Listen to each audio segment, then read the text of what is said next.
Azzoppardi Peter Paul, Balzan Charmaine, Brinkat Graziella, Ketkuti Matthew, Kraus Sandro, Greg Paul. Nawguraw li l-kandidati kollha li ser jikkontestaw l-elezzjonijiet tal-Kunsillu Lokali kif nawguraw lil kull kandidat li qiegħed jagħti semu. Sinjuri, nagħti bidu għal din l-attività billi nilqgħu fostna u nagħtu merħba sabiħa lill-Prim Ministru u l-mexxej tal-Partit Laburista Robert Abela tingħaqad miegħu wkoll is-Sinjura Martu Dr. Lidja Abela għall-attività tal-lejla.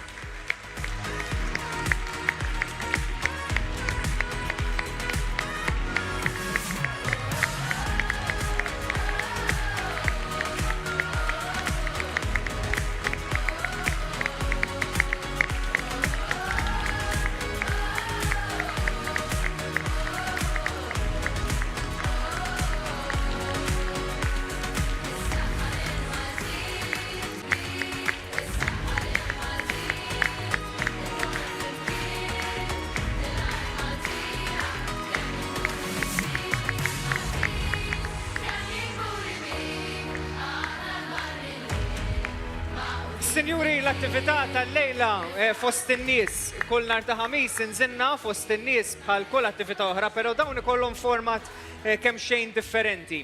Bdejna minn ġewwa Santa Venera, morna s-Siġġiew, illum qegħdin hawnhekk ġewwa r-Rabat u llum ser nerġgħu anzi naġġornaw biżjed ideat friski. Il-Partit Laburista mhux biss ser ikun qiegħed jisma' lilkom li hawnhekk preżenti ma ser immorru ġewwa d-djar tagħkom ukoll. Għal min qiegħed isegwi l-mezzi soċjali tal-Partit Laburista permezz ta' Slido, kull min irid u anke qegħdin nagħtu spjegazzjoni fuq l-iskrin hawnhekk, min irid jista' jidħol fuq slido.com, tiktbu in-numru li hemm hemmhekk 27406334 u tistgħu issaqsu l-mistoqsijiet tagħkom li mbagħad ser ikun qiegħed iwieġeb għalihom il-Prim Ministru. Min irid ukoll kull min qiegħed hawnhekk preżenti jista' jiskenja dak il-QR code u mbagħad il-mistoqsijiet wieħed jarhom u ser ikun qiegħed jirrispondi għalihom il-Prim Ministru. Però mhux biss għandna wkoll diversi nies minn kull faxxa tas-soċjetà li ser inkunu qegħdin nisimgħu dwar l-isfidi, realtajiet tagħhom u mbagħad il-Prim Ministru stess ser ikun qiegħed iwieġeb dwar dan. Prim Ministru, ħanħalli fidejk sabiex tiftaħ din l-attività inti, imbagħad l-ewwel intervent ser ikun qiegħed jingħad mingħand Sandra li hija om ta' żagħżugħ b'diżabilità u ser nisimgħu minn aktar nies dwar is-suġġetti firxa u wiesa li jħallu impatt dirett f'ħajjithom. Prim Ministru, fidejk. Grazzi Wayne, grazzi Rabat, grazzi lilkom il-koll li qegħdin hawnhekk. Kellna ġurnata pożittiva oħra. Propju ftit tal-ħin ilu irnexxielna nagħlqu id-diskussjonijiet, in-negozjar kollettiv illi wassal għal ftehim mal-għalliema. Ftehim mal-union illi tirrappreżenta lill-għalliema dwar il-kundizzjonijiet illi għandhom jirregolaw il-ftehim kollettiv. Hekk kif issa wkoll il-union tmur għall-approvazzjoni ta' dak maqbul quddiem il-membri tagħha fil-jiem li ġejjin se jkollna l-aqwa ftehim kollettiv illi qatt ingħata lill-għalliema f'dan il-pajjiż. L-aqwa ftehim kollettiv.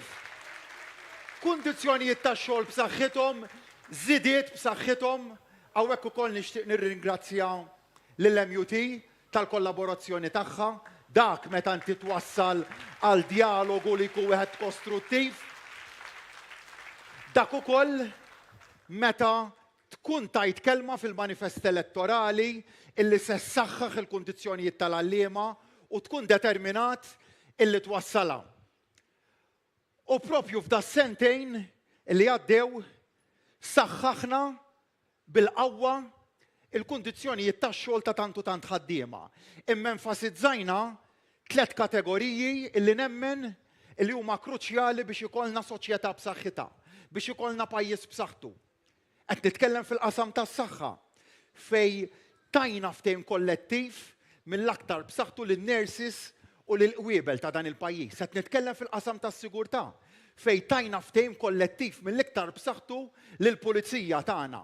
U llum illi wasalna l dan il-ftehim mal-għalliema tagħna illi jsaħħaħ il-qasam edukattiv.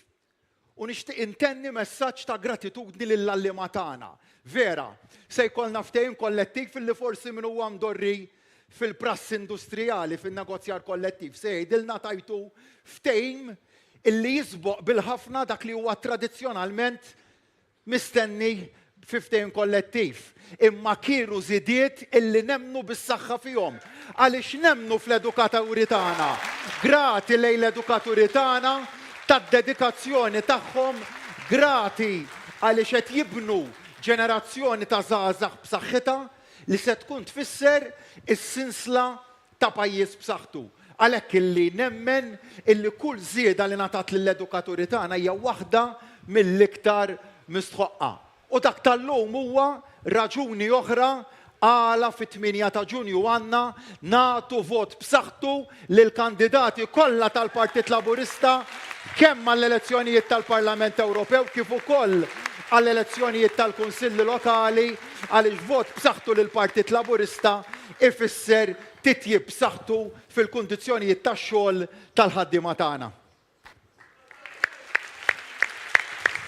Grazie Prim Ministru, ftehim kollettiv li jingħaqad ma' sensiela ta' ftehimi kollettivi oħra li taħt id-direzzjoni tiegħek kellna matul din l-amministrazzjoni. Ħanatu bidu għal din l-attività issa wara l-intervent introduttorju tal-Prim Ministru bis-sem ta' Sandra Mikallef li hija om ta' żagħżugħ b'disabilità.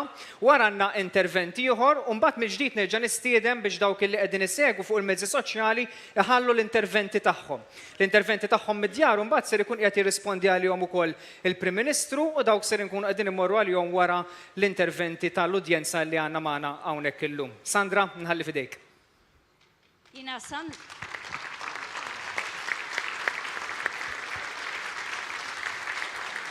Sandra Omkert li huwa persuna b'abilità differenti.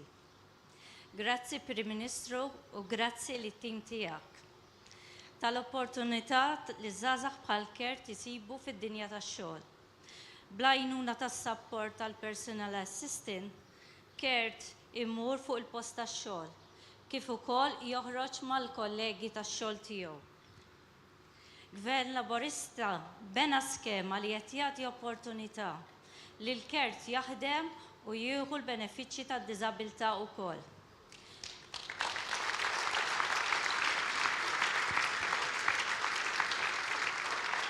Grazzi Pri, għax bis-saħħa tal-iskema New Hope, Kert xtara proprjetà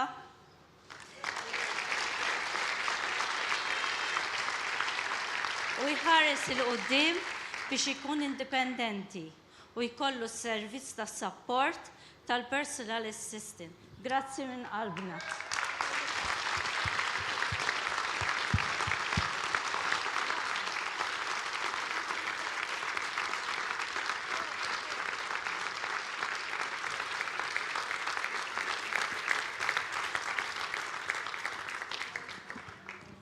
Jekk kelli niddeskrivi wieħed mill-iktar persuni li jagħmlu li kuraġġ f'ħajti, ikolli nsemmi l-Kert. Għaliex vera Kert, tant tagħmilli kuraġġ. Tant tagħmilli kuraġġ meta nara d-determinazzjoni tiegħek illi tibqa' mixi l quddiem fil-ħajja u dik xi ħaġa li vera nammira fik. U mbagħad hemmhekk fejn jidħol ir-rwol tagħna bħala gvern, illi l-aspirazzjoni ta' kulħadd naħdmu biex inwettquha u nagħmluha realtà. U meta nitkellmu fil-qasam ta' persuni b'abbiltajiet differenti, kienet strateġija kostanti ta' gvern mill-2013 il-qudiem. Telqet b'inizjattiva mill-aktar b'saħħitha illi noħolqu residenzi fil-komunità fejn persuni b'abbiltajiet differenti jistgħu jmorru jgħixu fihom. Ftit ilu kelli l-opportunità flimkien ma' Ġulja Farrugia nżuru waħda minn dawn ir-residenzi u tara proġett mill-iktar interessanti illi l-aqwan li hemm warajh tafu x'inhu? Illi joħloq possibilità illi dak ir-residenzi li qed jgħixu ġo dik id-dar jistgħu eventwalment imorru jgħixu b'mod indipendenti fil-komunità.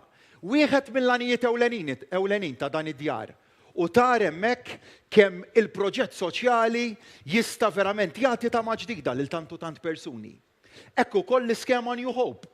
Skema li twildet minn inġustizzja. Inġustizzja illi persuni b'abbiltajiet differenti, jew li kellhom mart fil-passat ta' natura serja, kien iżommhom milli jistgħu isiru sidin ta' darhom. Għax il-bank kien jgħidilhom jien nista' nagħtikom loan imma ġibu l-insurance. Imma l-insurance ma tikx għaliex tgħidlek ta' sogru ta' riskju wisq. Mela allura l-verità kienet tfisser li inti ma jistax ikollok residenza li jagħti, għax ebda ħadd ma kien se jtik loan. Mela allura l-gvern daħal garanti għal dak il-persuni u setgħu isiru wkoll sidin ta' darhom. Imma mbagħad rajna t-tielet realtà dik li semmit tant tajjeb Sandra. Ta' persuni b'abbiltà differenti illi seta' jkollhom element indipendenza jew indipendenza f'ħajjithom imma billi jkollhom assistent personali. Issa biex ikollok assistent personali tfisser li titħallas ħafna u ħafna flejjes, dik hija r-realtà. U hemmhekk kellna għażla. Jew ma nagħmlu xejn u ngħidu li dan il-persuni jridu jsibu s-soluzzjonijiet tagħhom, jew li l-gvern ifittex u jsib is-soluzzjoni. Għax nemmnu fil-qalb u r-ruħ soċjali sibna s-soluzzjoni. X'għamilna? Tlaqna billi ħloqna fond. Issa ġo dal-fond ma xħetniex ammont biex ngħidu xħetna xi ħaġa, inxteħtu il-miljuni. Llum il-ġurnata huwa fond li fih lil minn 5 miljun euro. Jiġifieri qed nitkellmu fond illi xħetna ġo fih dak kollu li kien meħtieġ biex nagħtu l-assistent personali li kien meħtieġ lil persuni b'abbiltajiet differenti. Tafu kemm hemm persuni b'abbiltajiet differenti li llum qegħdin igawdu minn assistent personali 400 persuna. 400 persuna li issa se jitilgħu għal 450 persuna. X'għamilna wkoll biex il-persuni li jeħtieġu l-assistent personali jkollhom l-aqwa assistenti personali. Tejjibna il-kundizzjonijiet, tejjibna r-rata fis-sija li titħallas lill-assistenti personali. Tejjibni għadin sostanzjalment minn 6 euro ftit fis-sija għal 9 euro fis-sija. Lil dak il-persuni illi jeħtieġu aktar minn assistent personali biex ikollhom l-indipendenza meħtieġa, tajnihom aktar minn assistent personali wieħed. L-iskema ftaħnija b'mod illi tkun tista' tidħol għaliha mit-tfulija tiegħek. Dak il-persuni li mit-tfulija jeħtieġu assistent personali nagħtuhom. Tibqa' miftuħa sa meta il-persuna b'abbiltà speċjali jkollha 61 sena. Imma tgħidu li mbagħad ta' 61 tieqaf jiġifieri xejn minn dan. Dak il-persuni teta ta' 61 sena li diġà jkollhom assistent personali, naturalment se nibqgħu nagħtuhom l-assistent personali. Lil dak li għandhom assistent personali magħhom li jgħix magħhom ngħinuhom ukoll biex ikunu jistgħu iħallsu lil dak l-assistent personali. Jiġifieri dil-ġabra ta' miżuri flimkien kullana ta' miżuri flimkien tgħinna biex ninċentivaw, ninvestu anzi. Ktejdu li l-iktar settur l-għandi għal-qalbi. Is-settur ta' persuni b'abbiltajiet differenti u kemm rajna li għamilna differenzi pożittivi kbar. Dan huwa settur li tant għandna l-qalbna, tant huwa kruċjali jekk nemmnu f'soċjetà li hija ħanina u determinati li nibqgħu ninvestu fih ħalli naraw esperjenzi iktar bħal dak ta' Kert illi jibqgħu ikollhom dik l-aspirazzjoni f'ħajjithom u dik l-aspirazzjoni, dik il-ħolma li għandhom ngħinuhom ħalli iwettquha u ssir realtà. Grazzi Prim Ministru, proset lilek ukoll Sandra tal-kuraġġ u l-intervent u tas-sapport u l-appoġġ li tagħti lil Kert. Ħandur fuq Deborah Xkembri issa avukat ser tagħmel l-intervent tagħha mbagħad wara Deborah nibdew nisimgħu minn dak li qed jaħsbu in-nies ġewwa djar tagħhom. Deborah fidejk. Grazzi ħafna. Prim Ministru, Sinjura Dr. Abela, ftit tal-ġimgħatilu attendejt għal l-ewwel session li kellna dwar ir-riforma tal-liġi u tal-qorti tal-familja. Xi ħaġa li għal qalbi kemm bħala avukat issa għal dawn l-aħħar 23 sena kif ukoll li kelli il-Biz Diversi People u nħobb ir-riformi.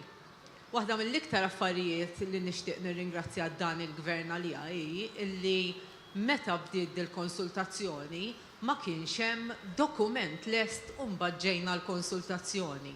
Imma bdejna bil-konsultazzjoni man-nies u ma' min jaħdem bħali l-qorti biex tassew naraw x'hemm bżonn.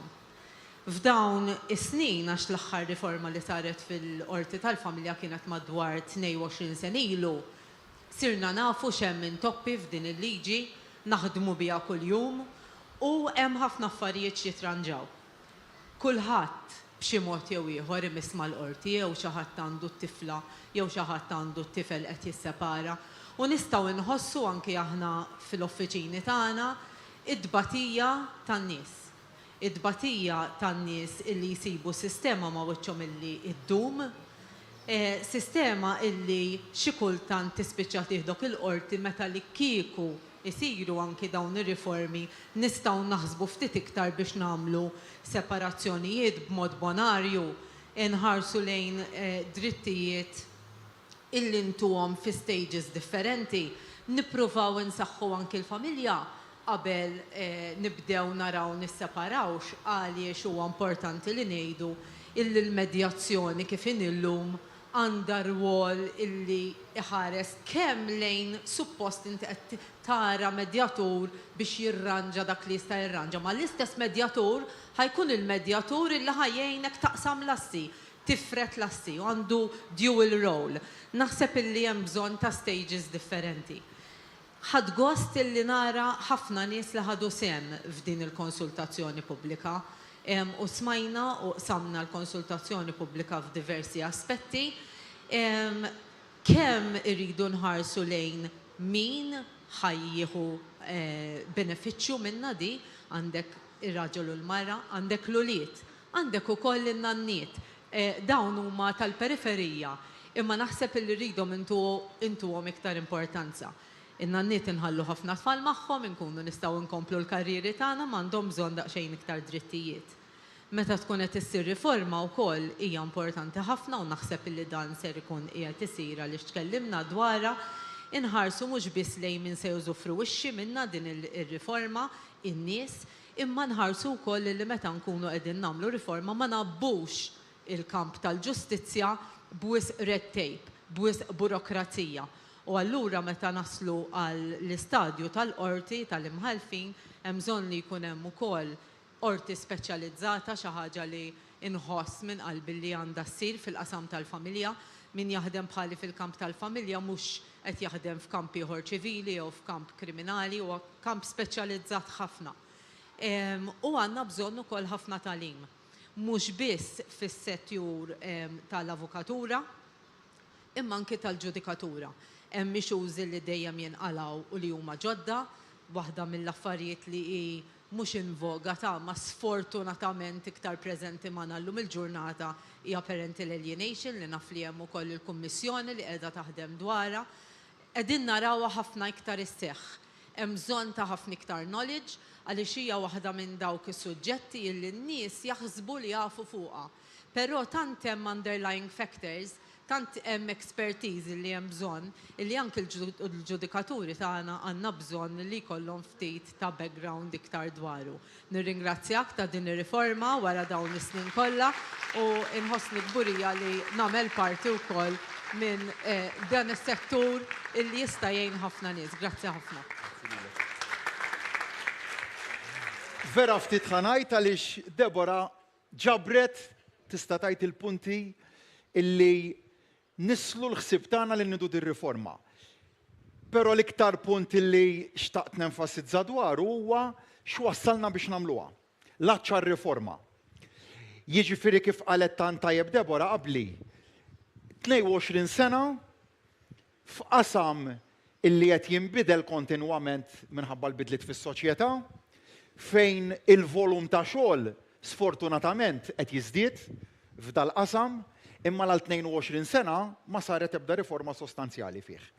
22 sena ilu saret riforma illi ma kienx waħda ħażina, mhux se nkun dak il xi ħadd illi ngħid għaliex saret taħt amministrazzjoni differenti hija ħażina. Kienet riforma li kellha bażi tajba, setet forsi kienet iżjed ambizzjuża wkoll, però iddiet ukoll il-ħtiġijiet ta' dak iż-żmien. Però mment ukoll illi kien wasal il-mument illi nimxu lejn il-pass li jmiss. Anka wkoll għaliex rajt inġustizzji quddiem għajnejna, l-inġustizzja li semmit tajjeb Debora tan-nanniet. Jiġifieri inti jkollok din realtà fejn il-ġenituri tnej li huma jaħdmu u it-tfal sa kważi mit-twelid iqattaw parti kbira mill-ġurnata għand in-nanniet. Imbagħad jinqala da disgwit fil-familja u parti oħra qisu biex tagħti xi forma ta' punishment lin-nanniet tgħidilhom daqshekk rajtuhom l-itfal. U f'daqqa waħda dan nanniet illi jkunu rabbew l-itfal fl-ewwel snin ta' ħajjithom ma jarawhomx iżjed. Immaġinak inti tkun nannu nanna li għal xhur għal snin u mbagħad lil dat-tfal ma tarhomx. Sakemm xi darba qorti mbagħad tiddeċiedi li għandu jkollok aċċess jew kif in il-liġi llum qas għandek dritt aċċess bħala nannu jew nanna. Dawn huma r-realtajiet li kellna qudiemna u għidu li intom stajna bqajna ċassi jew għedna jannidu riforma holistika biex nindirizzaw dal-isfidi illi kważi ħadd ma kienet jitkellem dwarhom. U għidu li, meta qed nitħattu dwar din riforma, qed nitkellmu dwar xi ħaġa fl-arja jew qed nitkellmu dwar ħajjet in-nies. Fiċ-ċert illi hawnhekk hawn persuni illi għaddew minn din realtà, jew tafu nies li għaddew minn din realtà ta' inkwiet fil-familja li sfortunatament ma jissolvix u jkollhom jidħlu l-qrati. X'ridna wkoll? Ridna proċess tal-qorti illi iġri ħammorru u jekk hemm inkwiet fil-familja, iġri separa u wieħed għalaq u darba l-dejjem daqshekk, jew morna f'kawża li ddum 10-15-il sena għaddejja u irrovinajt familja, irrovinajt it-tfal illi l-unika memorja tal-ġenituri tagħhom tkun li jafuhom jiġġieldu, tilajnu niżlin il-qorti, tilajnu niżlin mill-qrati tal-pulizija kriminali u ma jafu xejn iżjed fiż-żożija tagħhom, dak irridu aħna jew irridu nagħmlu bidliet sostanzjali fil-qorti tal-familja fejn l-ewwel għan ikun kif semmit tant tajjeb Debora, li jkollna struttura speċjalizzata biex disgwit fil-familja nippruvaw insolvuh l-ewwel b'medjazzjoni speċjalizzata li dak id-disgwit tipprova ssewwih. U jrid ikollok kull sforz kemm mill-avukatura, kemm mill-imħalfin, kemm mill-medjaturi, kemm mill-partijiet infishom. Illi kull ċans li hemm biex familja l-inkwiet fil-familja nsewwuh, irridu nieħdu ċans. Dak huwa l-ewwel lan għandu jkun tar-riforma. Imbagħad jekk dak ifalli u jkollok ċirkostanzi fejn tipprova kemm tipprova, falla. Imbagħad kemm jista' jkun lan għandu jkun li toffri iċ-ċans lill-ġenituri u l-tfal partikolarment li jkollhom it-tieni ċans fil-ħajja. Li dik il-ferita tal-inkwiet talaqa kemm jista' jkun malajr u timxi l qudiem. Imma mhux faċli daqskemm tgħidha biex twettaq' din u jekk ma jkollokx qafas tal-liġi b'saħħtu biex jgħin dak il-proċess, ma tasalx. Dan qed ngħidu għandna l-istess esperjenza Debora u jiena f'tal-qasam tal-familja. Mill-esperjenzi li rajna, jekk ma jkollokx qafas leġislattiv b'saħħtu, ma tasalx. U x'għandek illum sitwazzjoni ta' familji li qegħdin fi stat ta' disprament għaliex ma jafux kif ġie fissat il-manteniment, ta' ġenituri ma jistgħux ilaħqu mal-manteniment, ta' ġenituri li mhux jirċievu l-manteniment, ta' koppji illi tilajnu niżlim b'kawżi tal-pulizija, ta' tfal li jaraw il-parents tagħhom maqbudin f'dal-ġlied u dak huwa li rridu nirriformaw hemmhekk. U għalhekk telaq dal-proċess li tellaqnieh minn għandkom. Tellaqnieh minn għand in-nies, mhux morna b'dokument lest għadna dan huwa, le. Għamilna konferenza s-sibt filgħodu ftit tal-ġimgħat ilu, morna għand min huwa speċjalizzat fis-settur, morna għand il-familji mġarba ġew biħġarhom ipparteċipaw, attendew proċess ta' konsultazzjoni pubblika s-sala ħajiddibatti temi li ftit qbadnihom f'dan il-pajjiż jekk xejn. Jekk għandniex ikollna il-kunċett tal-co-parenting, jiġifieri jkollok iż-żewġ ġenituri illi tfal ikollhom jeddijiet indaqs fuqhom u li tfal ukoll qattaw ħinijiet jekk jista' jkun indaqs mal-ġenituri, għandniex immorru lejn dak il-mudell, jew lejn mudell differenti illi jkollok ġenitur li jkollu l-maġġoranza tal-ħinijiet ta' tfal miegħu u ġenitur binqas ħinijiet, dawn huma l-punti illi rridu nitħattu. Però biex tagħmel dar riformi jibsin, kuraġġ tar-riforma jrid ikollok. Huwa dak il-kuraġġ u l-aċċ għar-riforma illi mexxiena l qudiem mill-2013 il qudiem fejn ġibna bidliet li l-forzi konservattivi f'dal-pajjiż irreżistewhom.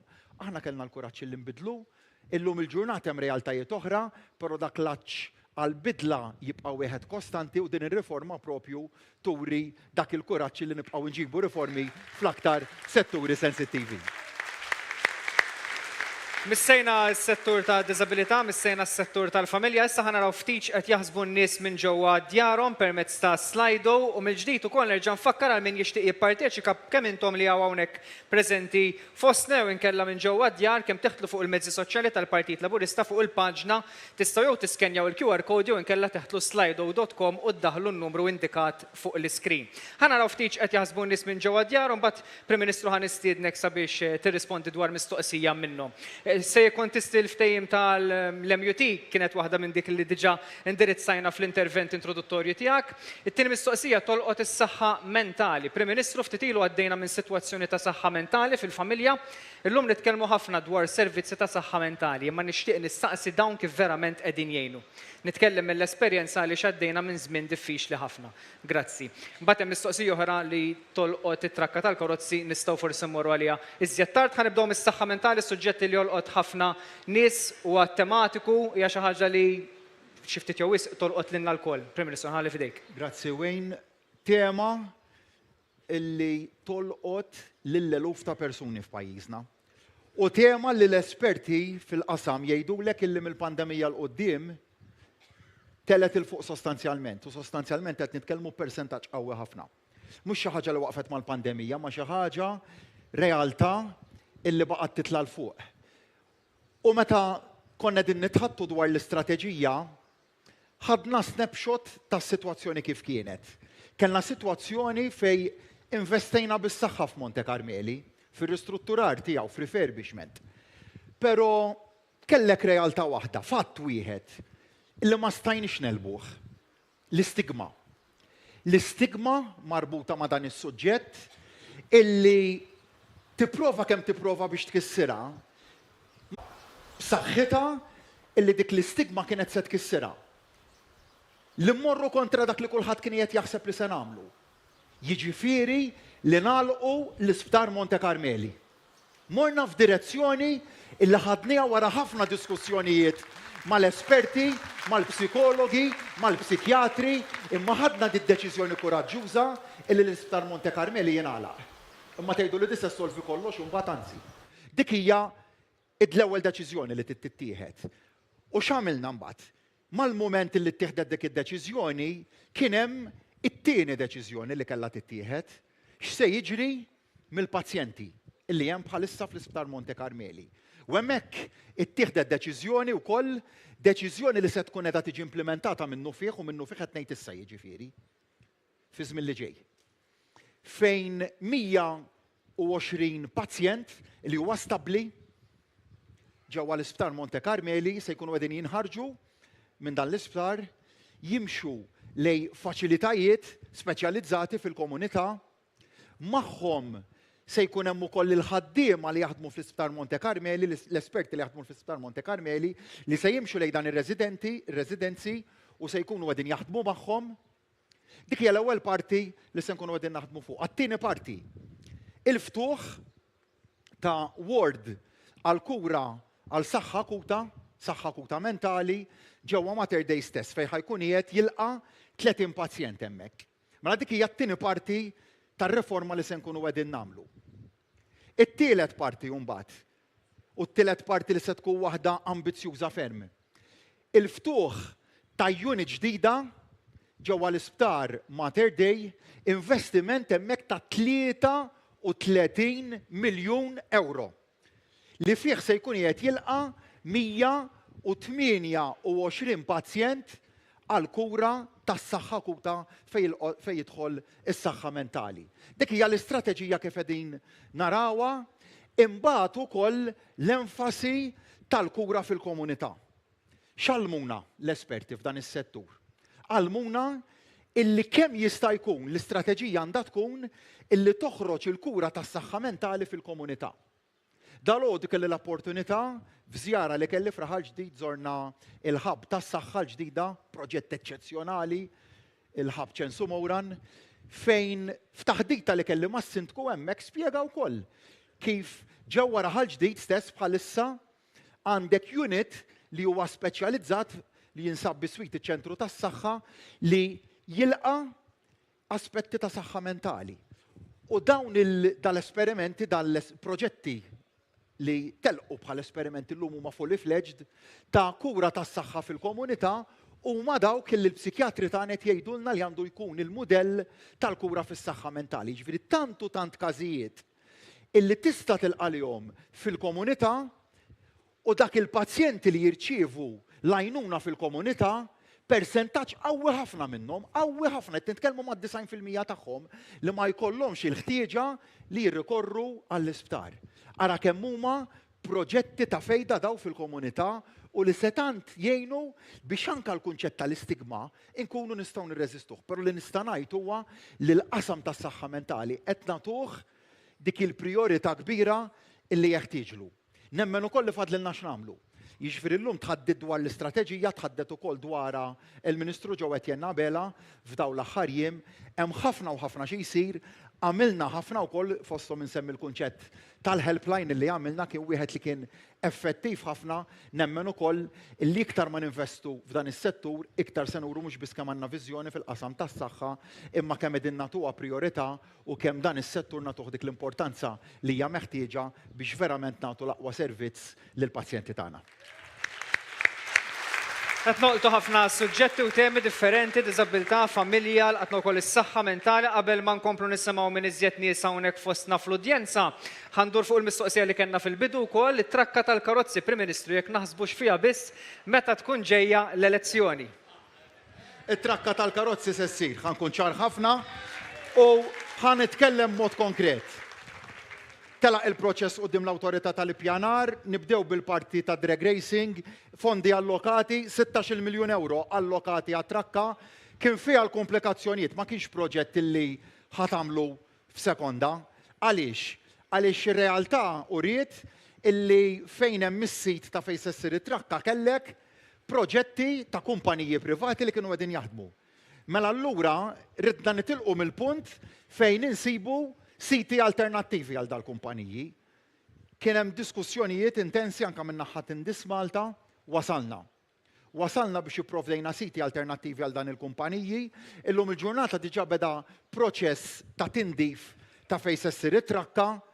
F'dal aħħar snin tkellimna ħafna fuq dal-proġett. Illum diġà beda jiġi implementat b'mod konkret, kelli wedew l-enija.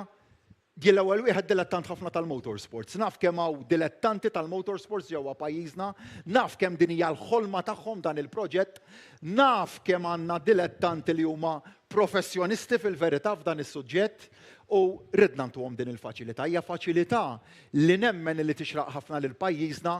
Issa dal-proġett ħarab tista' tgħid fil-mod kif qed jiġi implementat, se nibqgħu nżommu r-ritmu dak il-proġett li wedna se jkun qed jiġi implementat fis-sħiħ.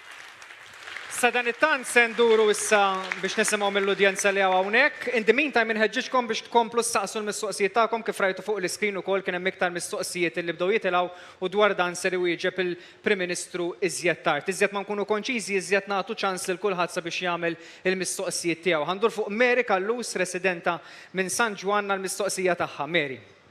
Onorevoli Prim Ministru, jien nixtieq nirringrazzjak l-ewwel ħaġa semmejt l-għallima, jiena pensjonanta ma' ex għallima wkoll. U nirringrazzjak tat-tisħiħ fil-pensjonijiet li qed tagħtina, però llum nixtieq insemmi l-proġett ta' spazji miftuħa. Jiena ġejja minn San Ġwan u diġà qed ingawdu minn jekk minn is-sejra żball diġà hemm xi 4 spazji miftuħa.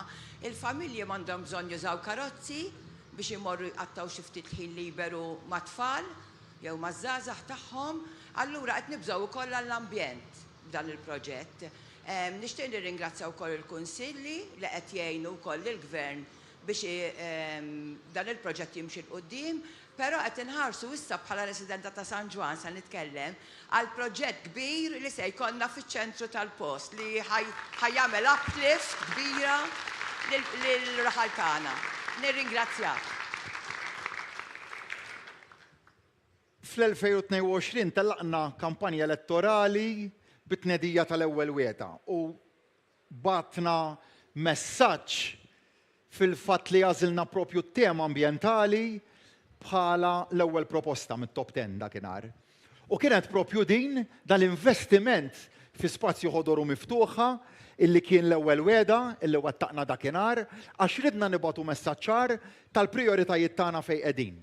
Edna ħaġa oħra wkoll fil-manifest dik illi ikollok spazju miftuħ f'distanza ta' 10 minuti mixi minn fejn tgħix. U dik il-weda ma' kull ġurnata li tgħaddi qed iwettquha. Il-proġett ta' San Ġwan kien wieħed mill-iktar li tħaddidna dwaru. Mhux wieħed mill-iktar faċli li timplementa għax huwa proġett ambizzjuż ħafna biex twettqu, però għandna direzzjoni ċara li dak il-proġett irid jitwettaq. U qegħdin hawnhekk fir-Rabat, post li ċertament magħruf għall-isbuħija tiegħu, żgur mhux nieqes mill-ispazju ħodor u miftuħa propju hemmhekk faċċata. Imma nkun qed nonqos jekk ma nsemmi żewġ proġetti li jinsabu verament viċin l-hawnhekk.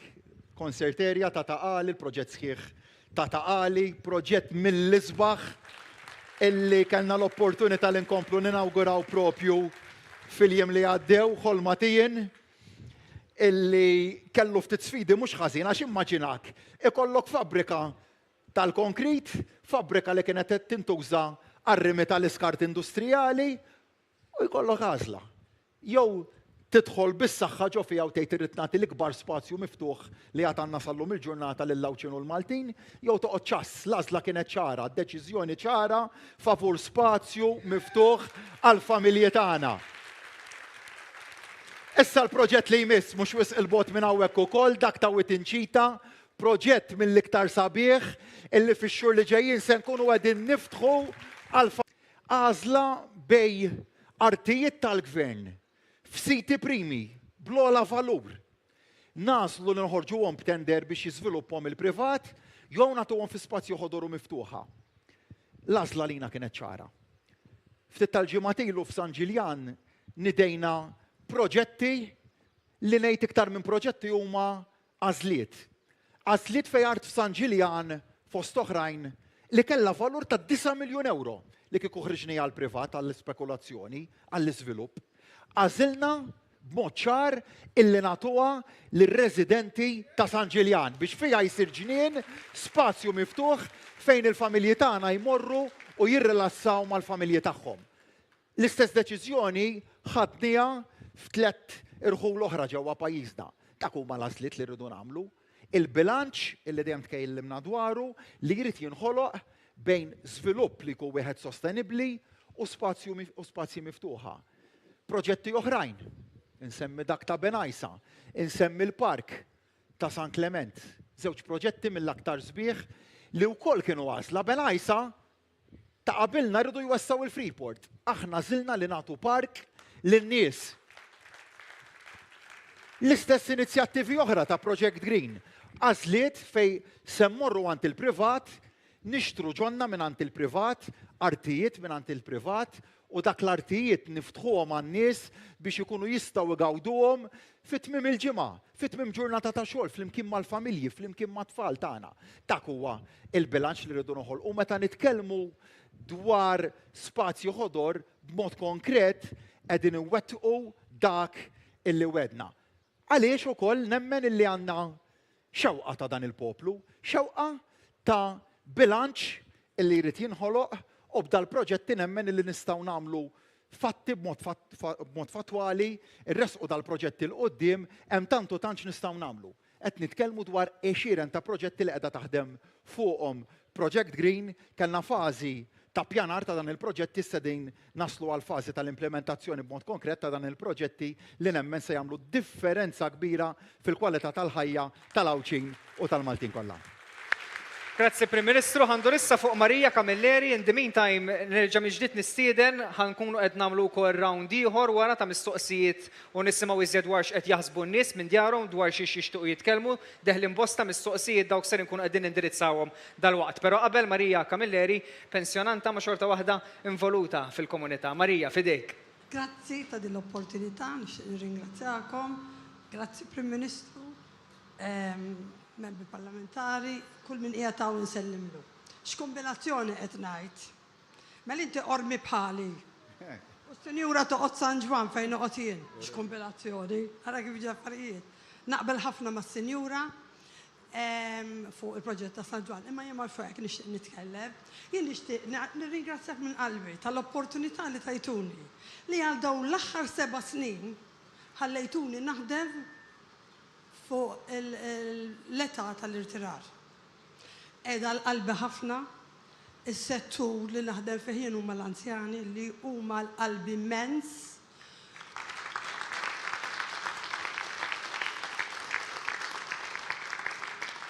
Rajt titjib kbir fil-qasam tal-anzjani kemm bħala servizzi biex noqgħod nidħol fihom, imma nixtieq ngħidlek kemm hawn anzjani japprezzaw iż-żieda li qed tingħata kull sena. Fejn qabel il-pensjonijiet kienu staġnati. Jien niftakar l-ommi u l-missieri jibku għaliex il-pensjoni ma tiżdiedx. Imma llum għandna biex nitkesħu qegħdin nara kwantità kbira ta' anzjani joħorġu jissoċjalizzaw, għandhom benefiċċji kbar. Ituhom benefiċċji kemm finanzjari u anki f'servizzi. Plus għandek il-trasport pubbliku li jifrankalhom il-flus. In-noqol ta' għawdex, ta' trasport ta' għawdex, mhux kollox bxejn għalina l-anzjani. Nixtieq nirringrazzjak f'isem l-anzjani kollha li għawaw, plus daw kollha li qegħdin fidjarhom. Anke jekk hemm xi uħud li ma jammettux imma naf żgur li deep down jafu li dal-gvern qiegħed hemm biex jgħin lill-anzjani joħorġu minn qoxrithom u ntuhom l-opportunità li flok ikunu burden fuq is-soċjetà huma stess ikunu ta' kontribut fis-soċjetà bħali. Jiena nirringrazzjakom minn qalbi lili u f'isem dawn l-anzjani kollha u daw kollha li qegħdin id-dar. L-aħħar kelma. Nixtieq nirringrazzja ovvjament il-Ministru Michael Falzon għax li kull sena japprezzani. Plus, hawnhekk nixtieq nawgura lil kandidati kollha kemm għall-Kunsilli u dawk tal-Ewropa. Ejja nkomplu naħdmu ħalli nimxu l-qudiem.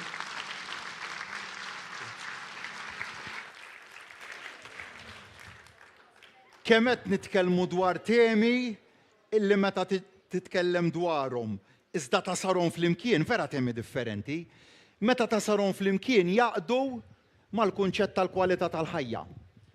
Mill-proġetti ambjentali, il-ħolma li tellaq Steve, meta kien imexxi Project Green, issa tħadditna dwar il-pensjonijiet. Fl-aħħar budget kien ifisser li kellna id-9 sena konsekuttiva ta' żidiet li jmorru il-fuq mill-loli tal-ħajja, żidiet li minnhom ibbenefikaw 100,000 pensjonant. 100,000 pensjonant. B'żidiet il-fuq miż-żieda tal-loli tal-ħajja. X'kienet tfisser b'mod tanġibli iż-żieda li tajna fl-aħħar budget lill-pensjonanti tagħna. 15 euro fil-ġimgħa żieda. Dawk huma iż-żiediet li qegħdin nagħtu, l-ikbar żieda illi qatt ingħatat lill-pensjonanti tagħna. Però mbagħad għandek realtà oħra bħal dik ta' Marija. X'inhi din? Illi għandek 17,000 pensjonant f'dan il-pajjiż illi għażel li jibqa' jaħdem. U dik hija realtà li rridu ninkoraġġuha. Għaliex in-nut li toqgħod titħaddet dwar anzjanità attiva u dak il-kunċett li anzjan li għadu b'saħħtu ma jistax jibqa' jaħdem. Imma x'rajna? Rajna li kien hemm realtà oħra. Illi pensjonant kienet jiġi f'sitwazzjoni illi jgħid jiena qed ninqabad b'ħafna taxxa bejn il-pensjoni u bejn id-dħul li għandi li ġej mix-xogħol qed ninqabad b'ħafna taxxa għaliex filwaqt li l-pensjoni mhijiex taxxabbli, imma mbagħad meta inti għandek dħul pensjonabbli mill-pensjoni u dħul li ġej mill-impjieg, dak id-dħul jitqies kollu bħala dak li jissejjaħ taxable income. Jiġifieri huwa dħul taxxabbli. U x'kienet il-miżura li ħlomna fiha? Mhux ħlomna fiha u ħallejniha fuq il-kartetta, ħlomna fiha u wettaqniha. Kienet dik illi għedna illi fuq medda ta' 5 snin il-pensjoni ma tibqax titqies bħala dħul taxxabbli. X'jiġifieri? Jiġifieri nagħti eżempju. illi llum għandek mill-pensjoni tħul 14,000 euro fis-sena u mix-xogħol għandek 14,000 euro oħra, total ta' 28,000 euro fis-sena. Mela dak kollha skont il-kategoriji tat-taxxi, rati tal-income tax. Dak kollu huwa meqjus bħala taxable income. Għandek biċċa li mhijiex meqjusa skont il-kriterji normali, mbagħad tibda dieħel biċċa fil-kategoriji fil-persentaġġi differenti tat-taxxa ta' dħul. X'għedna aħna? Għedna ejjew nibdew neliminaw sena dik il-parti mill-pensjoni 20% kull sena u nagħmluha eżenti kompletament mit-taxxa. Sakemm naslu fil-5 sena 20% fl-ewwel sena, 20% eżenzjoni t-tieni sena, 20% eżenzjoni t-tielet sena u nibqgħu sejrin hekk sal-5 sena. Sakemm il-pensjoni kollha ma titqis bħala dħul taxxabbli. Dis-sena ħankunu qegħdin naslu biex 60% tal-pensjoni ma tkunx meqjusa bħala dħul taxxabbli. Taf se jfisser fil-but ta' dak is-17,000 pensjonant 27 miljun euro li se jitħallew ġewwa il-but ta' ħaddiema pensjonanti bħal Marija. 27 miljun euro bej 17,000 pensjonant ħaddiem. Dawk huma l-miżuri illi qegħdin nitkellmu dwarhom. U naqqad dan mbagħad ma dak li tħaddit aktar dwaru dwar il-kunċett tal-anzjanità attiva. Kemm nemmen fih. Imma mhux bil-paroli biss, bil-fatti. U sinerġija f'din l-istrateġija hemm ir-rwol tal-kunsilli lokali. Xrajna d-day centers. Id-day centers fil-lokalitajiet tagħna li l-kunsilli investew fihom flimkien mal-Gvern ċentrali illi kienu primarji biex aktar anzjani jibqgħu jgħixu b'mod indipendenti b'mod attiv fil-komunitajiet tagħhom kif kelli esperjenzi sbieħ f'dawn l-aħħar jiem. Inżuru day centers differenti mmexxija minn kunsilli differenti u tara fihom tant anzjani li baqgħu jħossuhom li għandhom valur fil-ħajja. U l-isbaħ esperjenza kienet dik li kellna f'kabinett tan-nies fejn kien hemm anzjana li qalet frażi waħda li baqgħet verament f'moħħi. Qalet dħalt fl-anzjanità tiegħi imbeżza għaliex kont naf illi diħla f'perjodu diffiċli u llum nitkellem dwar l-anzjanità bħala l-isbaħ perjodu ta' ħajti. Lej hemmhekk irridu nibqgħu naħdmu aħna. Ħidma kollettiva, kunsilli lokali, Gvern ċentrali, NGOs ukoll flimkien dil-ħidma ta' sinerġija biex nagħtu lill-anzjanità dak illi verament jixirqilhom. Grazzi Prim Ministru, smajna minn bosta nies, ħankomplu nisimgħu issa minn dak li qed jgħidulna n-nies minn ġewwa djarhom, il-ħsibijiet tagħhom dwar xi jixtiequ jsaqsu lill-Prim Ministru f'din l-attività tal-lejla. L-1500 li semmejt tal-min huma li ma' ġenituri tal-Junior College dik hija mistoqsija wkoll li ser inkunu qegħdin nittrattawha, nsemmu ħafna t-turiżmu, x-xogħol, l-ekonomija. Il-barranin mhux ħanejdlek m'hawnx bżonn, imma ma taħsibx li hemm bżonn aktar kontroll. Hemm mistoqsija wkoll li l-Prim Ministru diġà tratta, kienet ukoll parti mill-intervent tas-Sinjura rigward il-proġetti ta' Proġett Green u iktar spazji miftuħa.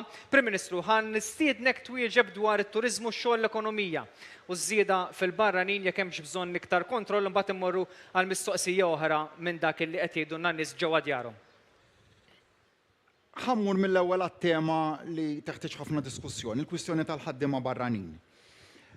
Għandna ekonomija illi kibret huwa kruċjali li tibqa' tikber għaliex dal-miżuri kollha li tħaddidna dwarhom illum, l-investiment fit-trakka, l-investiment fil-pensjonijiet, il-miżuri biex qed inħallu aktar flus fil-but tal-pensjonanti tagħna, l-investiment għal persuni b'abbiltajiet differenti. Kull investiment li tħaddidna dwaru l-lejla huwa l-frott ta' ekonomija li trendi li toħloq il-ġid u li dak il-ġid imbagħad jiġi maqsum mas-soċjetà tagħna.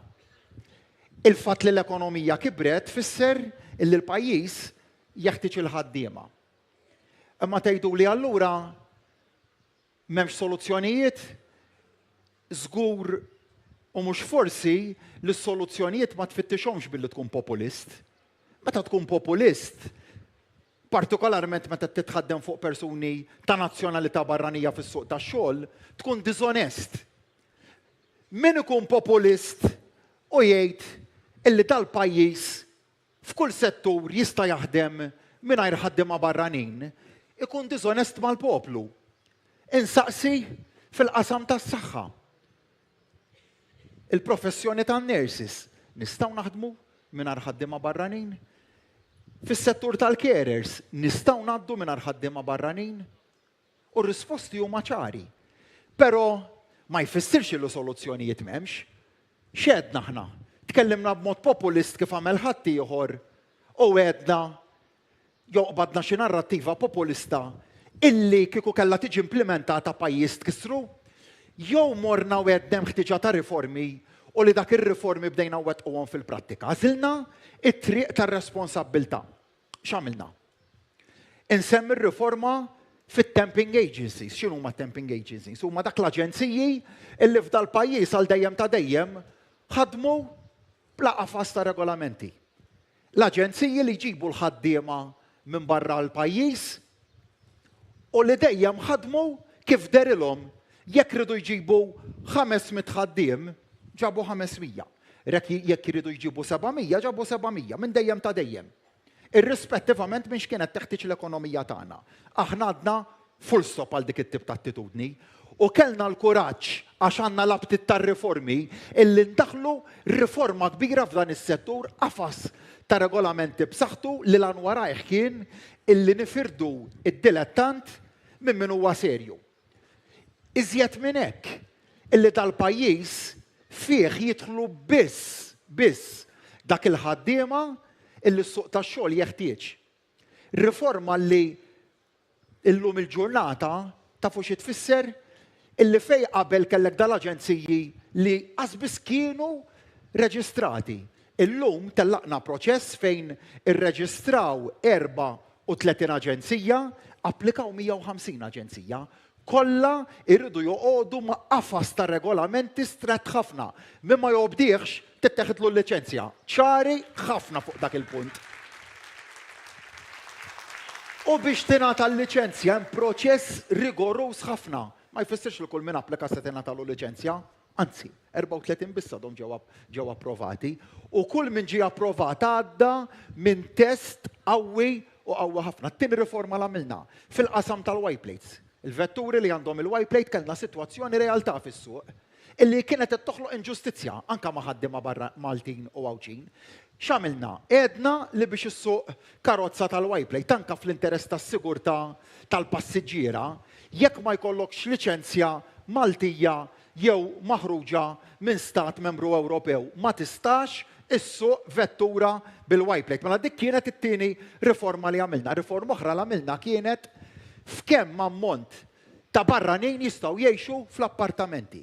Ir-realtà li bdiet toħloq inġustizzjejja lil Maltin u lil Awċin illi jsibu appartament ta' fuqhom jew ta' taħtom illi f'appartament ta' sitta jiddefsu 20 ruħ. Dik kienet sitwazzjoni ma tagħmilx sens. Mela hemmhekk ukoll għamilna riforma ta' numru massimu ta' persuni li jistgħu jgħixu f'appartament skont kemm l-appartament għanduk ma' marta s-sodda. Tielet riforma b'saħħitha illi għamilna hemmhekk. Għamilna iżjed minn hekk fis-settur tal-ospitalità. Ġejt mistoqsi dwar it-turiżmu.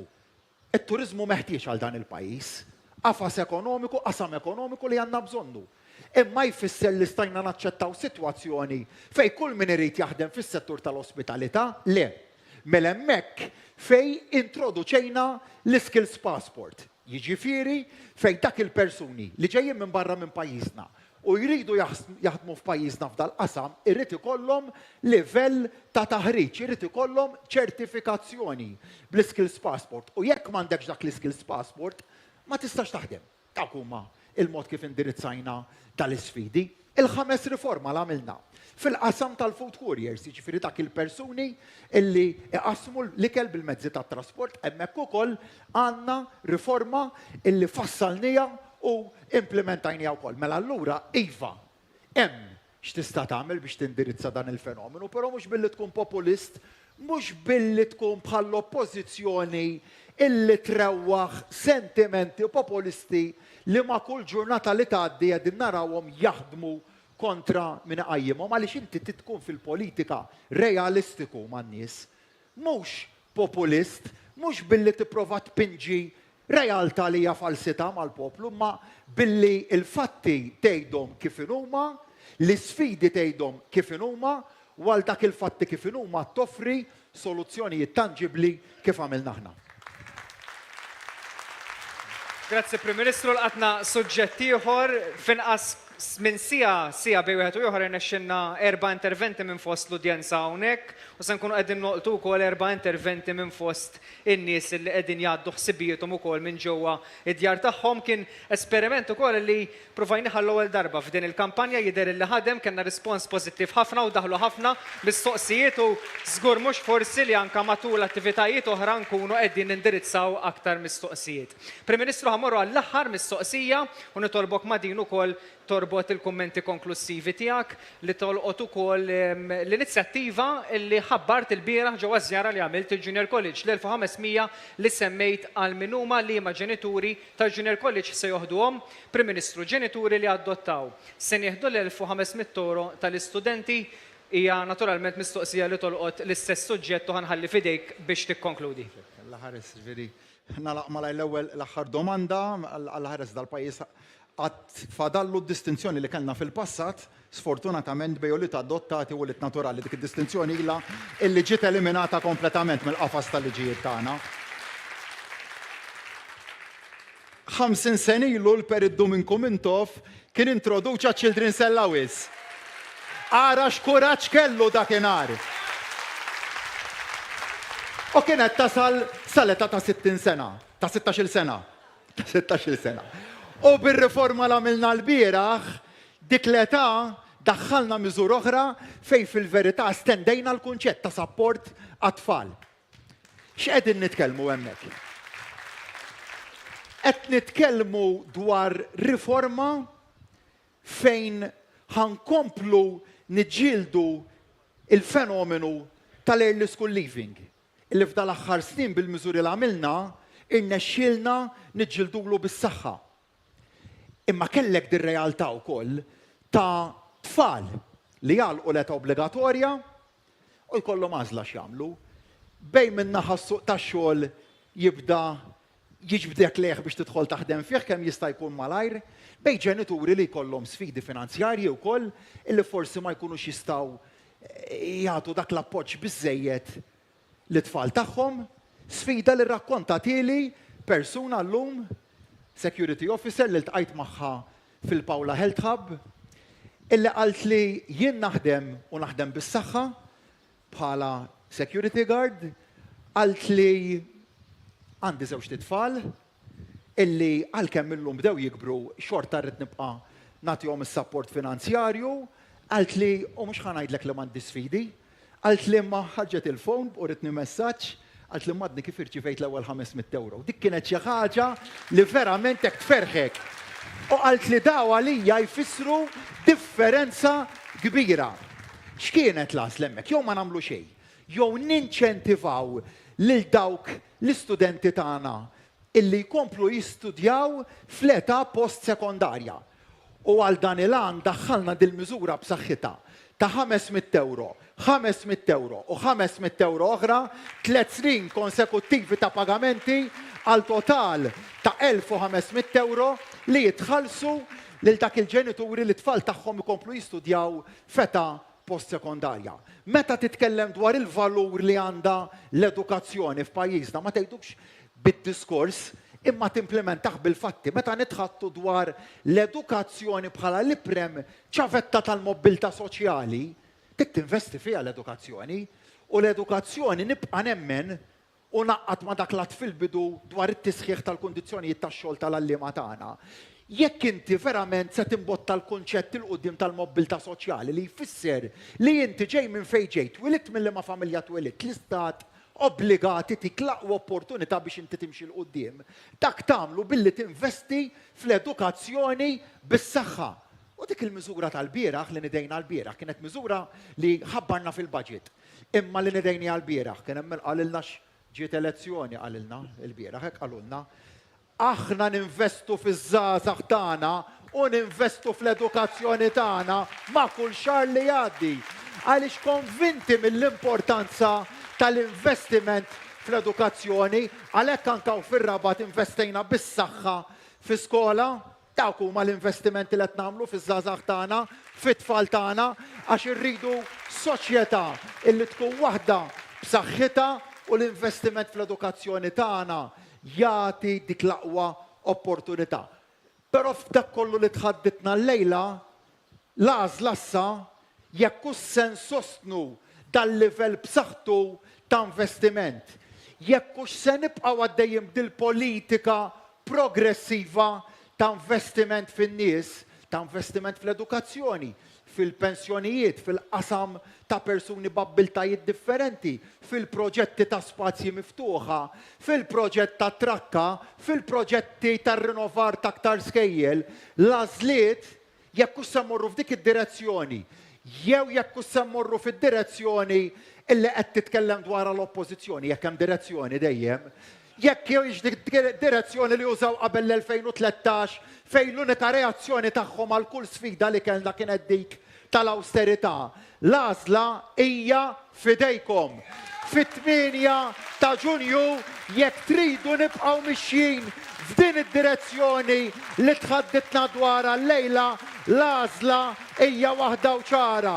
Jekk tridu li nibqgħu ninvestu f'da setturi kollha bis-saħħa u fis-saħħa, fit-8 ta' Ġunju ivvotaw lil kandidati kollha f'isem il-Partit Laburista għall-elezzjonijiet tal-Parlament Ewropew u għall-elezzjonijiet tal-Kunsilli Lokali, is-saħħa lir-Rabtin, is-saħħa lill-Lawċin u s-saħħa lill-Maltin.